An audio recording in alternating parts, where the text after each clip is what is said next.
Hello, everybody, and Happy New Year. A year that got off to a bang, literally, in the form of two terror attacks, one of which we're sure was committed by a recent pledge to ISIS, okay? A guy who either converted to Islam or grew up a moderate Muslim. Whatever the background be, it's been revealed that a few months ago he pledged allegiance to ISIS and, of course, committed this outrageous atrocity in New Orleans. Hopefully this won't be a herald of chaos to come over the following year, but unfortunately, I think that this coming year, 2025, will be exactly that, a year of chaos. And it shouldn't surprise us because the preceding year, 2024, had its own chaos, and it seems to be that we're going from chaos to chaos each year, just becoming increasingly chaotic, which means that this series that I've been working on with you for the last couple months, Making Sense of the End Times, is as relevant as ever. Today's episode of Making Sense of the End Times is going to focus on the Palestinians. Now, this is my third attempt to make such a video. The previous two, one that I tried yesterday, as well as one that I did a few days ago, ended up just being too long and recapitulating the entire Israeli-Palestinian conflict. And I realized it was just too much. And it went against my rule for the videos that I'm doing right now of casting the characters. I simply want to make a video that helps you going forward in the series as we get into the Bible to understand the cast of characters. And therefore, we've done the Muslims and their replacement theology. We've done one on Christianity's replacement theology. And now we're going to do one on the Palestinians.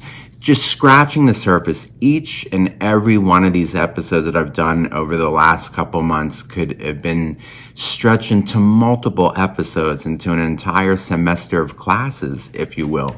But again, we want to keep things simple. So in the name of keeping things simple, I'm going to call just a few witnesses to the stand to testify as to who the Palestinians are. The first witness I'm going to call to the stand is none other than Samuel Clemens, otherwise known as Mark Twain. And he is maybe one of the best witnesses a person could call to the stand, for in the mid-1800s, let's say the 1860s, Mark Twain came to the Holy Land as part and parcel of a incredible cruise that took him throughout all of Europe and much of the Levant, which includes what today is Israel, the so-called Palestinian territories, Lebanon, Syria, Istanbul. This was an incredible cruise. And unlike cruises of today, in which we disembark for maybe just a few hours or maximum a day before having to get back onto the ship, Twain's cruise allowed for multi-day excursions, sometimes multi-week excursions before they got back onto the boat. So, and they were also given, each of the passengers was given several options of how to spend their time on land. When it came to the Holy Land, Mark Twain chose the most arduous of all the options. He basically walked much of it on foot, did some of it on horseback. He enters what today is called Israel by way of Damascus. He takes the famous Damascus road that we associate with Paul in the book of Acts, but he goes the opposite direction. He goes from Damascus to the Holy Land. And on the way, he hits various points of interest. And what's amazing is that there's sites that we go to this very day. The first site he goes to is called Nimrod's Fortress. Many of you who have been with me on tour have been taken to that very spot, Nimrod's Fortress, especially those of you from Athey Creek. Okay, Pastor Brett always insists that we give you guys about 30 minutes to walk around the ruins of this amazing fortress built 1,000 years ago by the Muslims to guard or overlook, again, that famous Damascus road used 1,000 years previously by Paul. Twain then continues to go to what today is called Caesarea Philippi, or Banyas, and another site that we go to, and he even refers to, as we the modern day tour guides do, to Matthew chapter 16, which took place at that very site. He then continues to tell Dan, famous from hosting Jeroboam's altar, and again, just exactly like one of the days that we spend on tour of the Golan Heights and Mount Hermon. And when Twain makes it to the Hula Valley, he observes that for 30 miles radius in whatever direction that he would choose to walk, that there was not a single village. He speaks of a land that is very uninhabited. I almost said inhabited. No, the opposite, uninhabited. He speaks of a land that is bleak, that is uninhabited. The only people he encounters throughout his tour of Israel are basically individual Bedouin with their sheep and goats, but he rarely encounters urban settlements or villages. They are few and far between, according to Mark Twain. Likewise, he says the land is barren, barely has a single tree.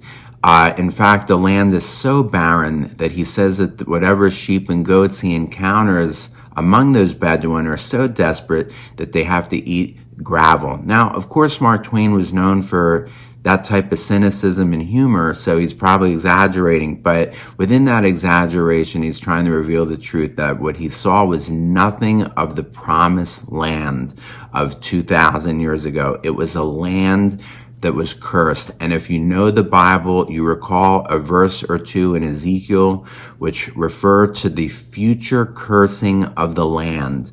Again, Ezekiel living a few hundred years before the Common Era, okay, or before Christ.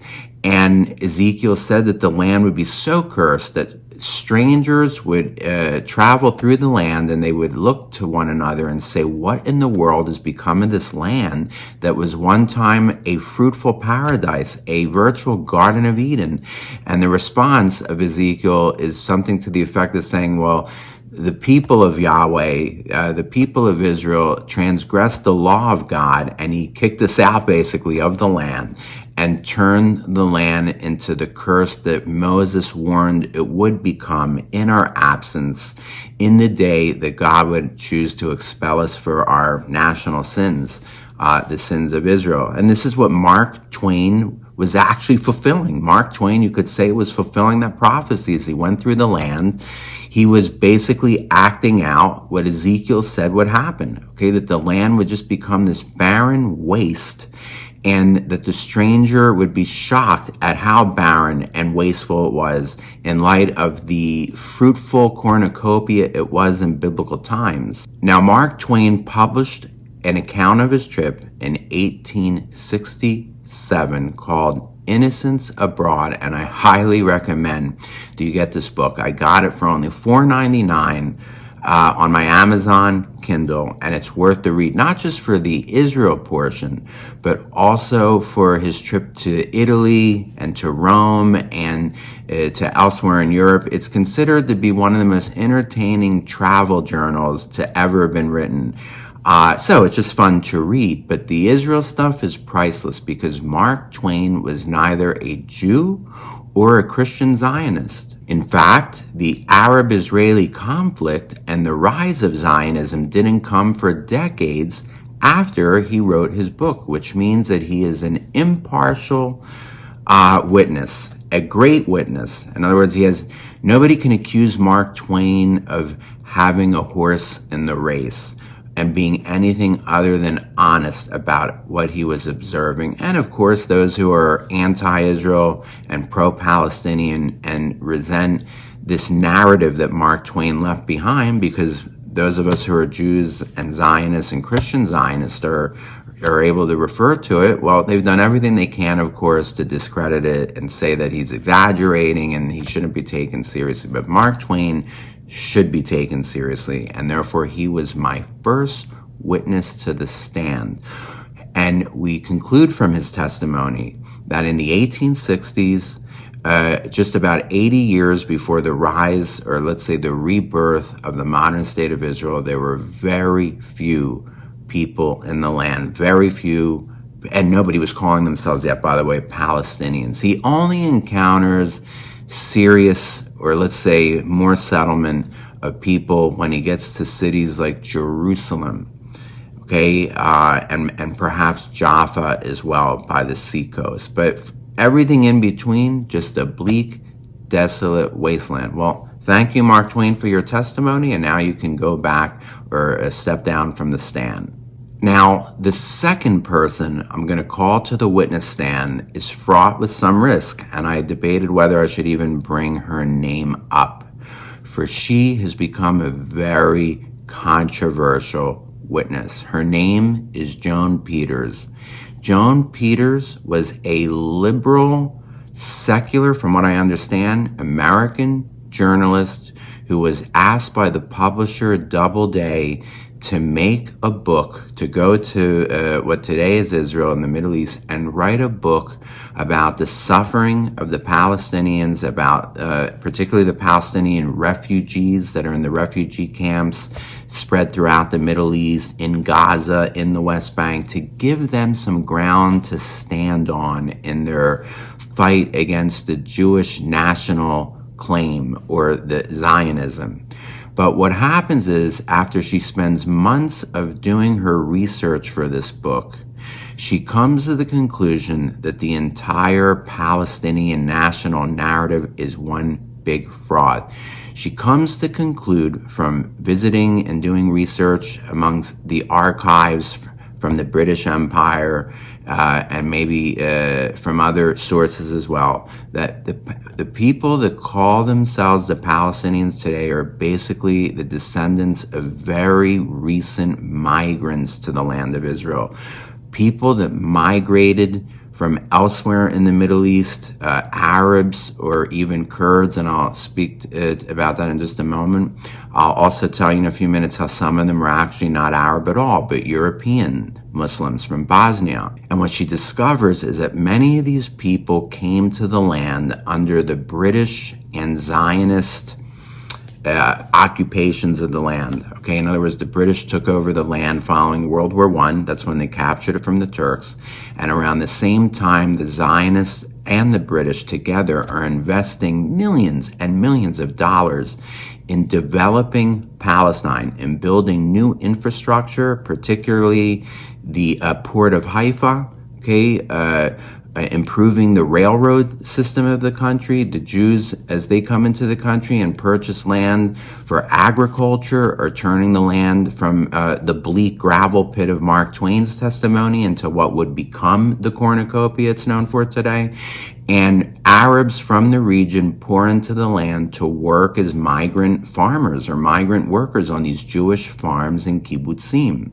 Now, the reason why Joan Peters' book about her research from time immemorial is fraught with risk, and I even considered whether I should even mention it or mention her, is because since she published her book in 1984, there's been incredible amount of work and attempts by the pro-Palestinian crowd to totally discredit her book. The most famous being Norman Finkelstein, an individual who maybe some of you have seen on shows like Piers Morgan's Uncensored, who for his PhD at Princeton University, rather than do any original research of his own, decided to make a PhD of doing everything he could to poke holes in her thesis, in Joan Peters' thesis, in her book From Time Immemorial. And he succeeds to find all sorts of errors, unfortunately, and contradiction, particularly in her footnotes. Now remember, Joan Peters was not a professional scholar, okay? She was a journalist, and perhaps she didn't pursue her footnotes to the level of professionalism that, say, those of us who are scholars, okay, and I'm using myself as an example, a person who had to write a dissertation for my PhD. There are certain standards I have to follow in writing that dissertation, otherwise it's going to be torn to shreds when I have to defend it or when it goes before a committee of other professors, okay? So Norman Finkelstein spends his time at Princeton doing everything he can to poke holes, and he succeeds to poke holes in many of her footnotes, and he claims that she misused some of these graphs of populations and censors. I don't know if he really was as successful in debunking her book as he claims he was. Okay, I still think her conclusions are to be taken seriously, even as she botched some of her footnotes, okay, and graphs and certain things that she used. It doesn't take away from her conclusions, which work in tandem, again, with Mark Twain's testimony, that the Palestinians, as we know them today, arrived since Mark Twain's time in waves of migrations to the land of Israel to find work under the British and under the Zionists, and ultimately then remained there, settled there, and became known as the Palestinians. Now, the third witness I'm going to call to the stand, the sole purpose of calling to the stand is to show you why I didn't just jettison Joan Peters' book from time immemorial into the trash. That there's a reason to still take her conclusions seriously. For my third witness is none other than the United Nations. Now, why in the world would I call the United Nations, this incredibly anti-Israel and I would argue even anti-Semitic organization, to the docket, to the witness stand? Well, for none other than this.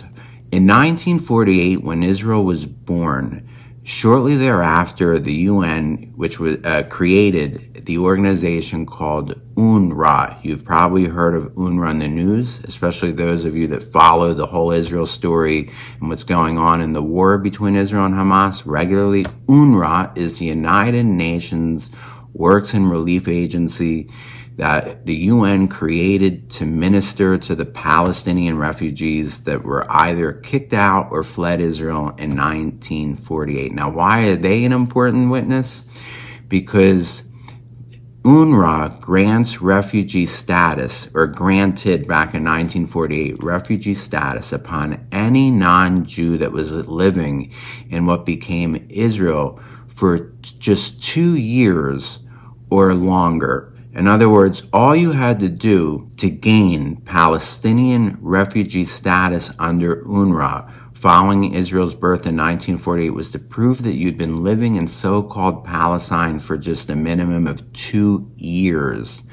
Now, why in the world would the UN feel led to confer refugee status or even call somebody indigenous for having lived in a land for only 2 years? Well, I think the answer is obvious, because there was obviously a critical mass of people who had only been living in the country for just a couple years, and the UN desired to bring them under the umbrella of UNRWA and confer upon them Palestinian indigenous refugee status. And therefore, the fact that that was granted to anybody who had been in so-called Palestine for just 2 years, or a minimal 2 years or more, leading up to Israel's rebirth in 1948. Well, that says that I have to take Joan Peters' conclusions seriously. That maybe there were some mistakes made or holes in her footnotes and graphs and different tools that she employed to prove her thesis, but her thesis can't be totally thrown away. Now, a fourth witness, or a fourth thing that I'm going to point to refer or discover who the Palestinians are, okay, that continue to make this case, is the very family names or surnames of the so-called Palestinians. Now, a couple months ago, there was a very boisterous, it's worth watching if you find it. It is there on YouTube. If you go to the Oxford Union YouTube channel, there was this incredible boisterous debate in which the Oxford Union debated the subject whether Israel was an apartheid state that deserves to even exist. Now, speaking on behalf of the proposition, which was the pro-Palestinian side, that Israel shouldn't exist, the very first speaker for that proposition was a Palestinian whose last name is Al-Kurdi. Al-Kurdi. Now, what's Al-Kurdi mean? It means the Kurd, and therefore his surname is telling us that his family originally came from Kurdistan, but then settled in what would become Israel. Now, he spent the next 20 minutes of his speech basically saying that the Jews have no connection to the land of Israel whatsoever, that we're all just a bunch of recent white immigrants from Europe, and that we have no long-term stake in the land or heritage there. And this is coming from a guy whose very last name betrays that he's not indigenous to the land at all. Okay, that for all the talk of the Palestinians being indigenous, the gentleman whose last name was Al-Kurdi is definitely not a descendant of a long time family roots in so-called Palestine. Okay, but himself a descendant of recent arrivals. And this is the case with many of the Palestinians. For instance, if you go to Gaza, you'll meet a lot of Palestinians whose last name is Al-Masri. Al-Masri. Al-Masri in Arabic means the Egyptian. And therefore, you can safely presume that anybody whose last name is Al-Masri has roots in Egypt. Or occasionally you'll meet Palestinians in the West Bank whose last name is El-Jolani. El-Jolani. Now that's a name that you've heard in the news recently because it was the nickname of the new leader of Syria. What does El-Jolani mean? From the Golan Heights. Okay, so that Palestinian in Jerusalem or from the West Bank whose last name may be Jolani means that his family immigrated or migrated from the Syrian area of the Golan Heights. Okay, so my fourth witness to the stand is not a person, but rather a principle. The surnames of the Palestinians themselves betray that many of them are recent immigrants to the land from elsewhere. And lastly, I'm going to call to the stand or refer to something that you yourselves, when you come on tour to Israel, witness together with me, and that is this. On the first day of most of your tours to Israel, we do Caesarea Maritima, associated with Paul the Apostle, okay?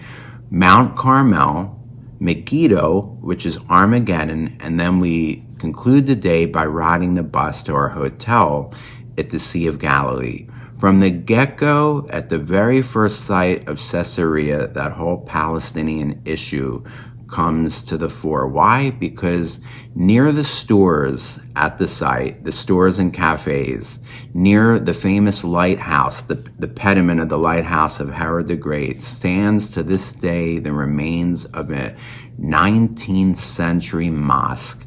And several of you, when we're at Caesarea, say to me, Steve, what in the world is a mosque doing there? And I explained that up until 1948, buttressing the site that would become the tour site of Caesarea was a 19th century village of Bosnian Muslims that were seated or settled in the Holy Land by the Ottoman Turks. They were basically shuffled from elsewhere in the Ottoman Empire, Bosnia, and settled in the land of Israel. Why? Because of what Mark Twain said. The land was so barren that the Turkish Empire was not farming enough taxes from it. They wanted to get something out of the land that they have occupation of. So they, since Mark Twain's time, settle into the land of Israel, a village here, a village there, different villages, to farm the land so that the Turks can derive some sort of profit out of it. Okay, so from the get-go, on day one of the tour, we encounter this subject. Now, after we leave Caesarea, as well as the remains of that Bosnian village behind, and by the way, I say remains because in 1948, that village decided to join the fight against Israel to destroy it, and therefore the village was defeated, and its inhabitants basically left, probably were kicked out, okay, and sent as refugees to the Gaza Strip. As we leave Caesarea behind and we start the bus journey to Mount Carmel, we pass a couple of villages. The first one we pass that still remains to this day, and its citizens are Israeli citizens of Arab background, is called Jisr al-Zarqa.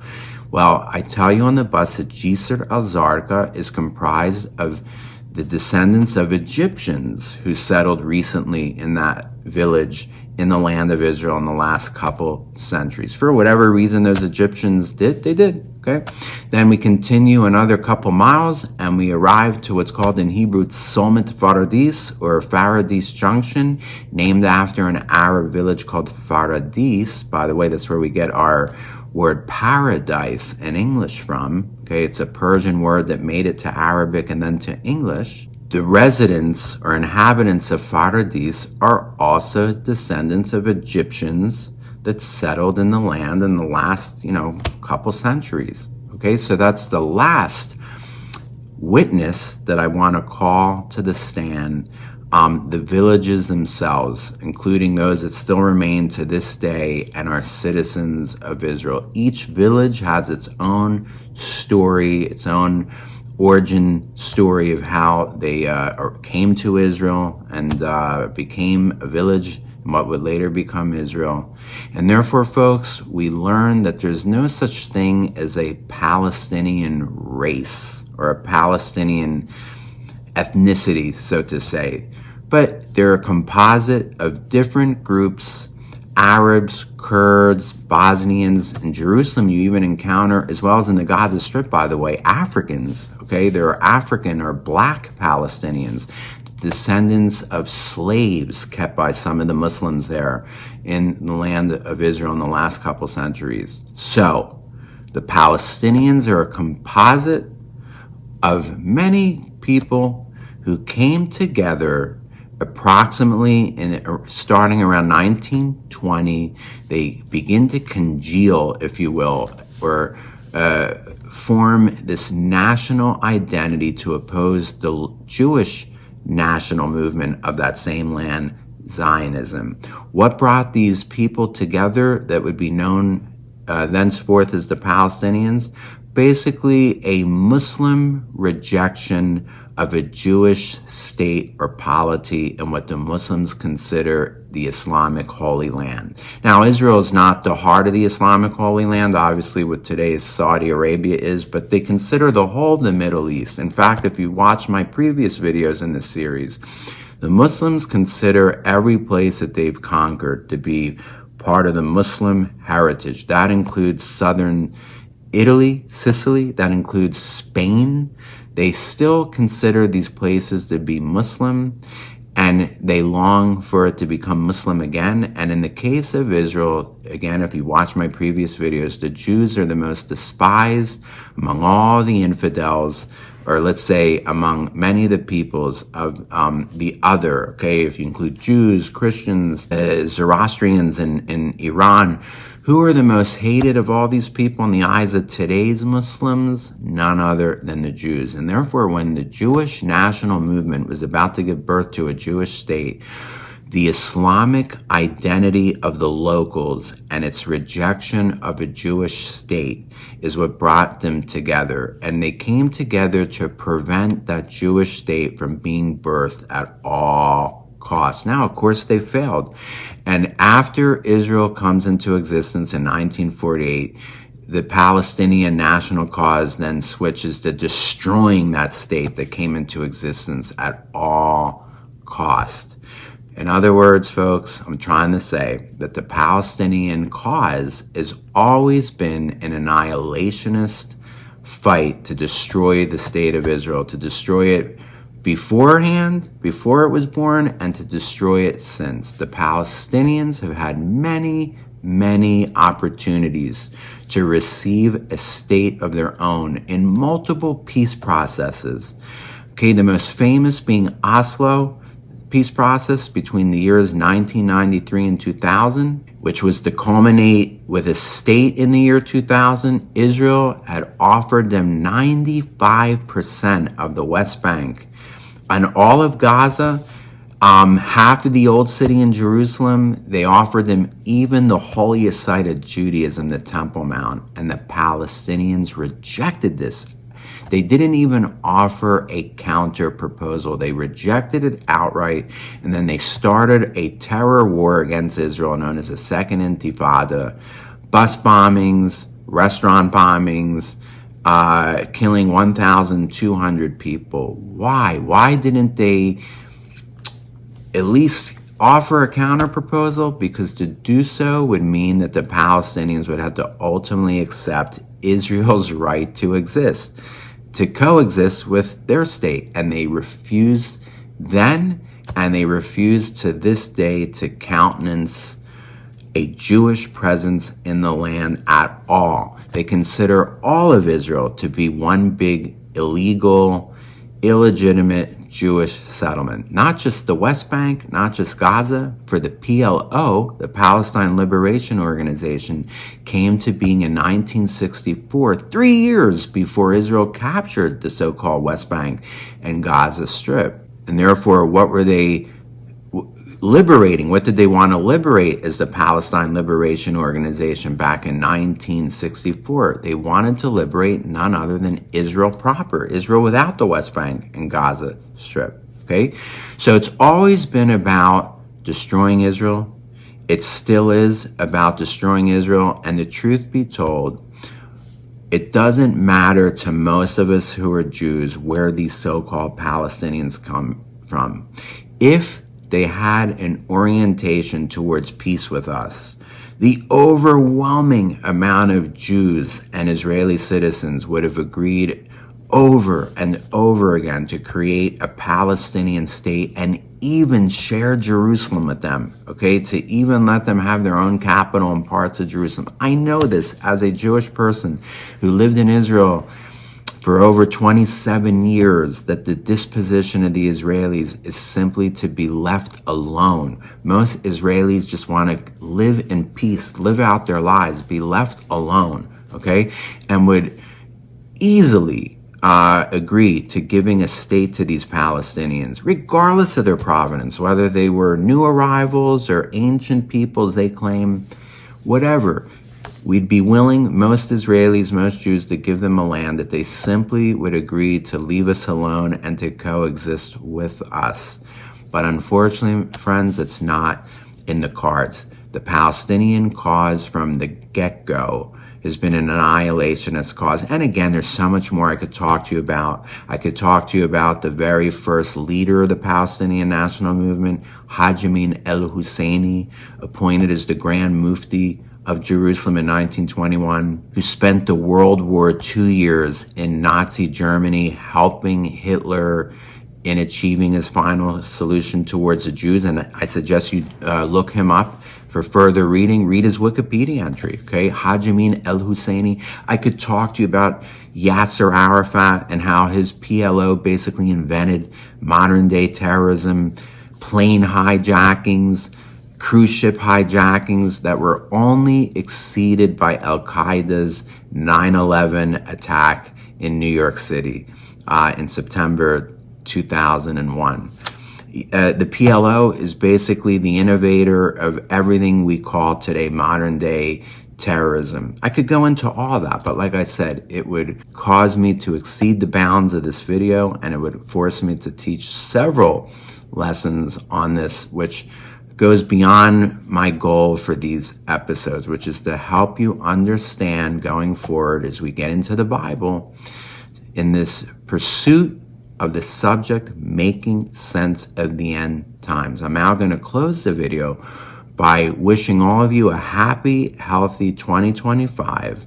And I want to thank all of you who over the past few weeks treated me to a cup of coffee via my page on Ko-fi. Okay, I link that to every video, and you can access that site. If you click on the extended description of each video, you can find my Ko-fi account where it will allow you to treat me to a cup of coffee as a one-time gift or as a monthly gift as you wish. But I want to thank all of you who have already done so. Thank you for your generosity. In fact, I'm now going to conclude and go off to make a cup of coffee, so that one will be for you. And again, thanks for everything. This is Steve the Tour Guide signing off. Bye-bye.